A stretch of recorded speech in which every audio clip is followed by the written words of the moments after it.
श्री नृत्य गोपाल दास जी महाराज की अध्यक्षता में, और वो कार्यक्रम अक्षय नवमी से पूर्णिमा तक हुआ था। तो अक्षय नवमी से पूर्णिमा तक तो अवध में जो भीड़ रहती है, 35-40 हजार लोग तो कथा सुनते थे, पूरा खचाखच यहां रहता। तब इंद्रेश का जन्म नहीं हुआ था, तब इंद्रेश जी पृथ्वी पर नहीं पधारे थे, क्योंकि ये तो 26 वर्ष के अभी चल रहे हैं और कथा को 29वां साल चल रहा है। दास को भागवत कथा करते करते 48 वर्ष पूरे हो रहे हैं। 10 फरवरी को, 10 फरवरी सन 1975 में पहली कथा हमने मुंबई में की थी। जगत गुरु जी कह रहे हैं मेरा भी जन्म नहीं हुआ था तब। तो 1975 10 फरवरी से भागवत कथा का शुभारंभ गुरुदेव के आदेश से दास ने किया था, और 1509 कथाएं पूर्ण हो गई भागवत की संपूर्ण विश्व में। यूरोप, अमेरिका, कनाडा, दुनिया भर के देशों में। और चिरंजीव इंद्रेश जब बहुत छोटे थे तब से साथ में मैं लेके जाता था, वो बचपन से ही थोड़ा, तो गुरुदेव की आज्ञा थी। तो मैं जब यहाँ कारसेवकपुरम ग्राउंड में कथा किया तो पूज्य महाराज श्री स्मरण करा रहे थे। उस कथा में मेरे दोनों गुरुदेव पधारे थे। इंद्रेश के बाबा गुरु अनंत श्री समलंकृत स्वामी श्री रामानंद प्रपन्नाचार्य जी, और मेरे दीक्षा गुरु जीयर स्वामी मठाधीश्वर स्वामी श्री गरुड़ध्वजाचार्य जी महाराज, दोनों सदगुरुदेव यहाँ विराजते थे नृत्य गोपाल दास जी महाराज के साथ में। तो सब संतों के मन में ये भावना थी। सब कहते थे ठाकुर जी के 3 पुत्रियां हैं, राघव कृपा करें तो एक पुत्र तो होना चाहिए जो इस व्यास मंच की गरिमा को संभाले। उन संतों का आशीर्वाद, महापुरुषों की करुणामयी दृष्टि। तो उसके 3-4 साल बाद इंद्रेश जी का भागवत कृपा निकुंज में आगमन हुआ, और भगवान की बड़ी कृपा, संतों का महत आशीर्वाद। बचपन से ही, अब मैंने तो कभी इनको भागवत के प्रति प्रेरित नहीं किया। एक बार जब मैं अमेरिका से आया था कथा करके, तो हमारे सेवा कुंज वृंदावन में जो हमारा पुराना घर है, तो मैं जब कक्ष में ऊपर चढ़ रहा था, दर्शन करके आया, तो मैंने देखा वो मेरा ऐसा काला पटका वहां रखा था, और इंद्रेश की उम्र थी 4.5 वर्ष की तब, और उनकी 3 बड़ी बहनें बैठी थी सामने, और ये मंच पर माने बेड पर बैठ कर कह रहे थे, सुखदेव जी बोले हे राजन, और मेरा उसमें प्रवेश करना हुआ। मैंने खिड़की से देखा, हमने कहा बस हो गया काम। गुरुदेव की बड़ी अभिप्सा थी, गुरुदेव की इच्छा थी कि ठाकुर जी के घर एक पुत्र हो गए। और एक बार तो उन्होंने अवध में यहां तक बोल दिया कि चाहे मुझे जन्म लेकर आना पड़े, लेकिन इस भागवत मंच को संभालने वाला कोई हो। और जब इंद्रेश का जन्म हुआ, जब ये 1 महीने के बाद गुरुदेव की गोद में गए, तो मैं वहीं खड़ा था, मेरी 3 बेटियां थीं, तो मैं थोड़ा हंस गया। तो गुरुजी मेरी तरफ देख करके बोले, हंसता क्या है, अभी यदि मैं 10 वर्ष तक और रह गया तो तुमसे अच्छा वक्ता बना करके दिखाऊंगा इस बच्चे को। और गुरुदेव का जब वैकुंठ वास हुआ तब इंद्रेश 4.5 वर्ष 4 महीने के थे, 5 महीने के भी पूरे नहीं थे। तो गुरुदेव का ये आशीर्वाद, इन सब महापुरुषों की करुणामयी दृष्टि, गिरधरलाल के प्रति इनकी अनुरक्ति, हमारी ब्रज की उपासना में अनन्य ममता विष्णो हो ममता प्रेम संगता भावस एव सांद्रात्मा बुधई प्रेमा निगद्यते। जैसा ममत्व हमारा संसार के प्रति होता है, जैसी ममता, जैसी अनुरक्ति दुनिया के प्रति हमारी होती है, उसका दशांश भी गिरधर लाल के चरणों में हो जाए तो जीवन सफल हो जाए ना। और अभी इंद्र इस भाव की वार्ता कर रहे थे वात्सल्य भाव के बारे में, जो निर्गुण निर्विकार निर्विशेष निरीह पूर्ण ब्रह्म जगदीश्वर जगदात्मा जगत नियंता जगदाधार है, उसको वात्सल्य सिंधु मां यशोदा ने उखल में बांध दिया। ऊधम मचाया, मटकी फोड़ी, बांध दिया उखल में। और भगवान सुखदेव कहते हैं जब मां यशोदा कृष्ण को उलूखल में बांध रही थी तो सुखदेव जी ने कहा परीक्षित सावधान। परीक्षित बोला जी गुरु जी। बोले क्या हो रहा है? परीक्षित बोले मैं देख रहा हूं कि मां यशोदा 3.5 वर्षीय कृष्ण को उलूखल में बांध रही है। तो सुखदेव जी के नेत्र सजल हो गए और बोले न चांतर न बहिर्यस्य न पूर्वम न पिछा परम पूर्वा परम बहिष्यांतर जगतो यो जगच्चयः तम मत्वात्मजमव्यक्तम मर्त्यलिंग मधोक्षजम गोपिको लूखले दामना वबंध प्राकृतम यथा। जिसके आदि का पता नहीं, जिसके अंत का पता नहीं, न पूर्वम न पिछा परम, हिरण्यगर्भ समवर्तताग्रे भूतस्य जातः पतिरेक आसीत सदाधार पृथ्वीं यामुपेयाम कस्मै देवाय हविखा विदेवा। वो अनंत पूर्वा परम बहिष्यांतर जगतो यो जगच्चयः, उस जगदीश्वर को, उस ब्रह्म को, उस निराकार को नराकार बनाया है इसने, इसके वात्सल्य ने। तम मत्वात्मजम अव्यक्तम मर्त्यलिंग मधोक्षजम, तम अव्यक्तम, उस अव्यक्त अविनाशी को आत्मज मान रही है मां यशोदा। आत्मना जायते पुत्र। और ऐसे ही नहीं, गोपिको लूखले दामना बंध प्राकृतम यथा, इसको लूखल में ऐसे बांधा है जैसे कोई प्राकृत बच्चे को बांध रहा है। ब्रह्मा की सामर्थ्य है भगवान को उंगली दिखा सके, शिव जी की सामर्थ्य है परीक्षित मेरे गोविंद को टेढ़ी नजर से देख भी सके। ये सामर्थ्य तो केवल यशोदा में है। यशः ददाती थी यशोदा, जो परमात्मा की लीलाओं में यश प्रदान करे वो यशोदा। और एक मजे की बात, माता यशोदा यानी कृष्ण की मां और श्री राधा रानी की मां दोनों का एक ही नाम है। राधा रानी की माता जी का नाम है कीर्तिदा और कृष्ण की मां का नाम है यशोदा। कीर्तिम ददाती थी कीर्तिदा और यशः ददाती थी यशोदा। जो परमात्मा की लीलाओं में कीर्ति प्रदान करे वो कीर्तिदा है, और जो यश प्रदान करे वो यशोदा है। और यश माने कीर्ति और कीर्ति माने यश। भगवान थर थर कांप रहे। माटी खाई थी तो मैया ने हाथ पकड़ के खींचा, तम गृहीत्वा करे कृष्णम उपालभ्य हितैषिणी। हाथ पकड़ के खींचा। क्यों रे चटोरे, ऐसा बोली, चटोरे माटी खाई। कम मना करी हमने माखन की मिस्री की, इतनो माखन इतनी मिस्री इतनो वैभव, और तेने माटी खाई। कस्मान मृद मदान तात्मन भवान भक्षितवान रह। क्यों खाई माटी? तो नहीं बोले बोले वदंती तावका ये तेरे सखा कह रहे हैं कि तैने मट्टी खाई। ये सब कुमार कह रहे हैं, और तुम्हारे अग्रज बलराम जी भी कह रहे हैं कि माटी खाई।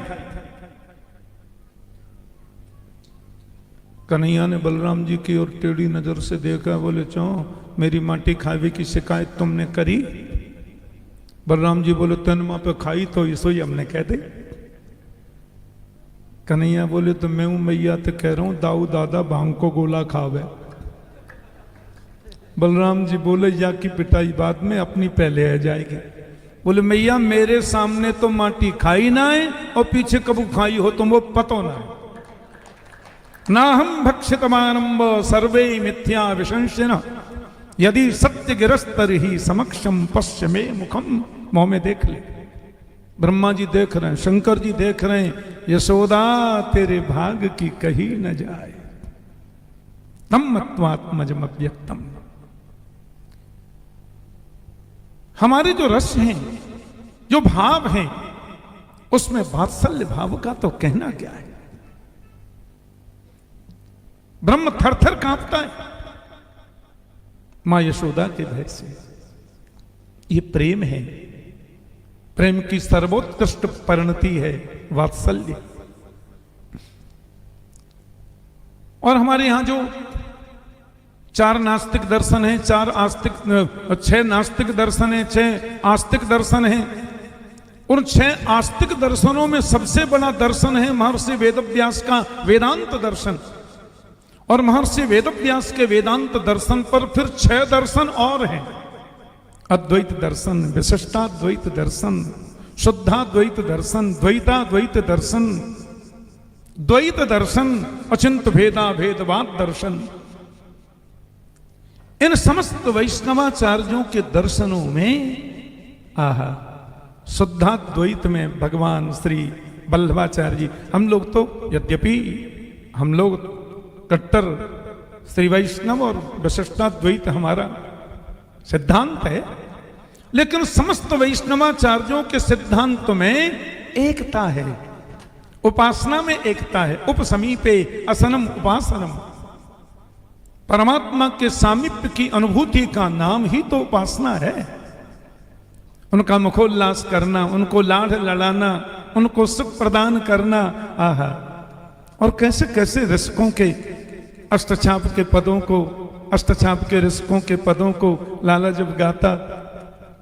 अब हम लोगों का भागदौड़ तो रहती है, इंद्रेश तो हमसे भी ज्यादा व्यस्त है। महीने में 4-4 भागवत कथे हैं, इनको फुर्सत ही नहीं होती। कई महीने तक पिता पुत्र एक घर में रह के मिल नहीं पाते। ये शाम को आए, सवेरे चले गए, हम सवेरे आए थे, शाम को चले गए। तो मैं इसलिए सामने बैठता था कि लाला के मुख से थोड़ा सुनूंगा रसिकों की वाणी, और सुनकर मन गदगद होता था, मन आनंदित होता था, आह्लादित होता था। मैं जगत गुरु जी से नित्य कहता भी था, महाराज आप आशीर्वाद प्रदान करें। अभी भी 2.5-3 घंटे रोज अध्ययन करना। और अब तो वृंदावन में मैंने 2 विद्वानों को नियुक्त किया जो इनको भागवत पढ़ाते थे, और एक अभी आजकल विशिष्टाद्वैत और व्याकरण दोनों इनको अध्ययन करा रहे हैं। जब भी समय मिले, कभी साथ में ले जाएं तो कभी वृंदावन में बैठ करके उनसे श्रवण करना, पढ़ना। ये सब महापुरुषों के आशीर्वाद से ही संभव है। और गिरधर लाल के चरणों में लाला की ऐसी अनुरक्ति है, और कोई शौक ही नहीं है।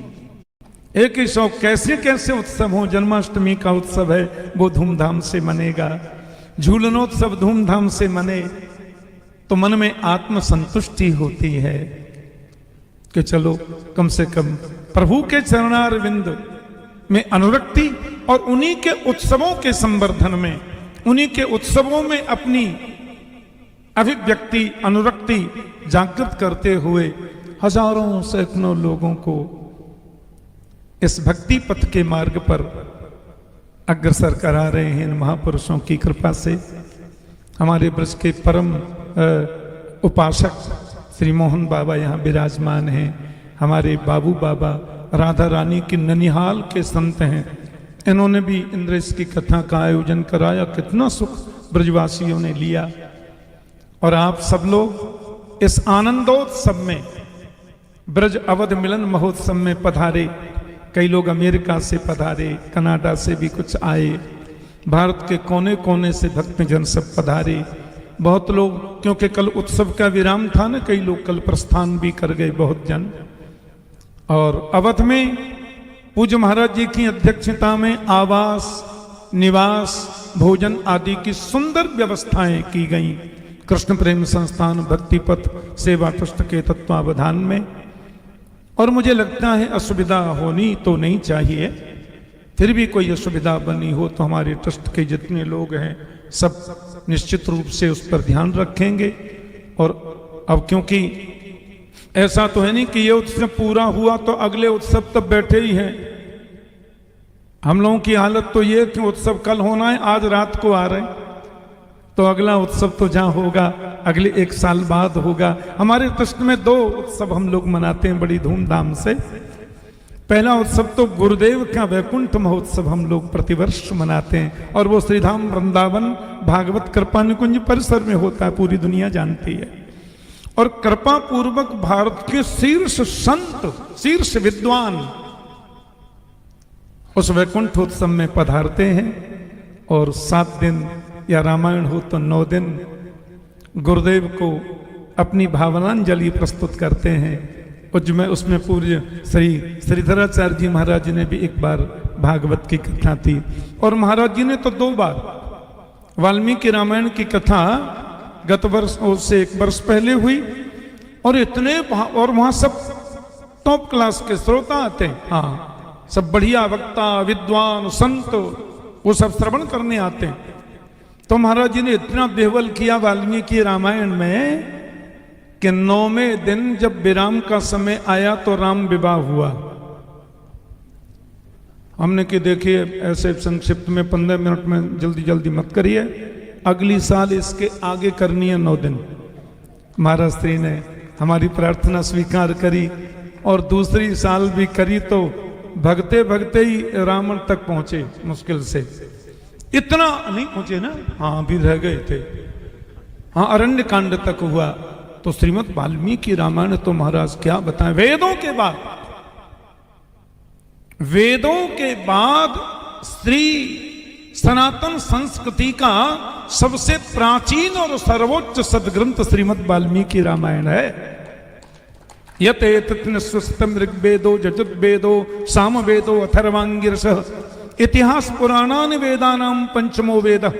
तो यह महाकाव्य यानी संस्कृत अनुष्कृत श्लोकों की रचना प्रारंभ ही वाल्मीकि रामायण से हुई, उसके पहले तो मंत्र ही होते थे। ऐसा अद्भुत ग्रंथ है। और कलिकुटिल जीव निस्तार हित पुनि वाल्मीकि तुलसी भयो। दास ने 96 में, तब भी इंद्रेश का जन्म उसके 2 महीने बाद हुआ, तो 96 में हमने लाल किला मैदान दिल्ली में वाल्मीकि रामायण की थी। रामकृष्ण सेवा संस्थान के तत्वावधान में लोग बोले, अरे महाराज भागवत तो बहुत सुन ली, एक बार रामायण सुनाओ, श्रीमद् वाल्मीकि रामायण। तो वहाँ दास ने करी थी 9 दिन, और फिर उसी का कैसेट रूपांतर करके रामायण अमृतम सदग्रंथ हमारे ट्रस्ट ने प्रकाशित किया, पूरे विश्व में प्रकाशित है, सबको मिलता है। ऐसा अद्भुत ग्रंथ है श्रीमद् वाल्मीकि रामायण कि रात को 2:30 बजे तक हम पढ़ते थे और दिन में कथा करते थे। उन दोनों 2 टाइम कथा होती थी, 9 से 12, 3 से 6। यहाँ कारसेपुरम में भी जो किया वो भी 2 टाइम थी, 9 से 12, 3 से 6। अब ये क्रम 1 टाइम की कथा का तो अभी 10-12 साल से शुरू हो गया है। ऐसा अद्भुत ग्रंथ महाराज जी ने श्रवण कराया वाल्मीकि। यहाँ से श्री रामानंद दास जी एक बार रामचरितमानस में कथा हुई। हमारे राजेश्वरानंद सरस्वती, उन्होंने हनुमत चरित पर एक बार बड़ा सुंदर नवदिवसीय आनंद दिया। तो ये सब महापुरुष पधारते हैं गुरुदेव के वैकुंठोत्सव में, और वो फिक्स है। राम कथा होगी तो 13 से 21 दिसंबर, और भागवत कथा होगी तो 15 से 21 दिसंबर। इस बार जगत गुरु रामभद्राचार्य जी पधारे थे, वो वेदस्तुति पर प्रवचन हुआ 7 दिन। और दूसरा उत्सव हमारे श्री गिरधर लाल जी का ये पावन प्राकट्य उत्सव, जन्मोत्सव या तो पाठोत्सव। इस बार सब लोगों का आग्रह था, पूज्य महाराज जी जब कथा में पधारे थे तभी निर्णय हुआ था कि अगला श्री अवध धाम में उत्सव होगा। और इन संत महापुरुषों की कृपा से बड़ा अद्भुत, बहुत आनंद मिला, बहुत सुख मिला। और हम लोग तो ब्रजवासी लोग हैं, महाराज थोड़े अल्हड़ स्वभाव के होते हैं। हाँ, ब्रजवासी जल्दी का हुआ दंडोत ना करे। हाँ, ब्रजवासी तो जिसको बहुत आदर दें उसको तुम बोलते, नहीं तो तू में ही काम चलता है। बाबा तू कहाँ गए हो, अम्मा तू कहाँ गई, हाँ तो ऐसे ही चलता है महाराज। और हमारे यहाँ तो सब घटा के गिरधर लाल जी पे ही लाते हैं। एक बार कहीं चर्चा चल रही थी, मैंने कहा श्री गणेशाय का मतलब होता है श्री कृष्णाय नमः। अरे आप क्या बोल रहे? मैंने कहा स्त्री राधा तस्या गणाः ललितादयः तासाम ईशः श्री गणेशः श्री कृष्ण तस्मै श्री गणेशाय श्री कृष्णाय नमः। तो हमारे यहाँ तो जिसको देखो, अनन्यता का भाव ये नहीं है कि हम अपनी उपासना करें दूसरे की निंदा। अनन्यता का भाव है हम जिसको देखें उसमें अपने गिरधर लाल का दर्शन हो। अनेक रूप रूपाय विष्णवे प्रभ विष्णवे। तो परमात्मा नारायण का ये अद्भुत रूप है गिरधर लाल जी का। अर्चावतार की चर्चा पूज्य महाराज श्री भी कर रहे थे। बहुत सुख मिला, बहुत आनंद मिला। आप सब महापुरुष चिरंजीव इंद्रेश को खूब आशीर्वाद प्रदान करें। ऐसे ही भगवत भागवत सेवा परायण होकर संपूर्ण विश्व में भागवत वैदिक सनातन धर्म का ये खूब प्रचार प्रसार करें। गोविंद चरणों में, संत चरणों में इनकी अनुरक्ति बनी रहे, सबका आशीर्वाद मिलता रहे। महाराज जी इतना व्यस्त, महाराज जी का शिविर चलता है, अभी माघ मेला रहता है ना, तो शिविर वहाँ चल रहा है। लेकिन महाराज जी ने अपने शिविर को छोड़कर बोले नहीं, मैं यहाँ 8 दिन पूरा रहूँगा। और पूरा समय प्रभु ने दिया, पूरी सेवा प्रदान की। हम तो कृतज्ञ हैं, पूज्य श्री के चरणों में अनंत अनंत प्रणाम करते हैं। और आप सब भक्त लोग जो यहाँ आए, आप सबके प्रति तो हम एक ही बात कहेंगे, सर्वे भवन्तु सुखिनः, सर्वे सन्तु निरामया, सर्वे भद्राणि पश्यन्तु, माँ कश्चित् दुख भाग भवेत्। आप सब स्वस्थ रहें, सुखी रहें, प्रसन्न रहें। मेरे श्री अयोध्यानाथ श्री जानकी वल्लभ लाल की, श्री राधा माधव की कृपा करुणामयी दृष्टि आप हम सब के ऊपर बनी रहे, उनका आशीर्वाद प्राप्त होता रहे। इन्हीं शब्दों के साथ में एक बार पुनः पूज्य महाराज श्री और शब्दों का बहुत बहुत संतों का धन्यवाद, प्रणाम। जय श्री कृष्ण, जय श्री राम।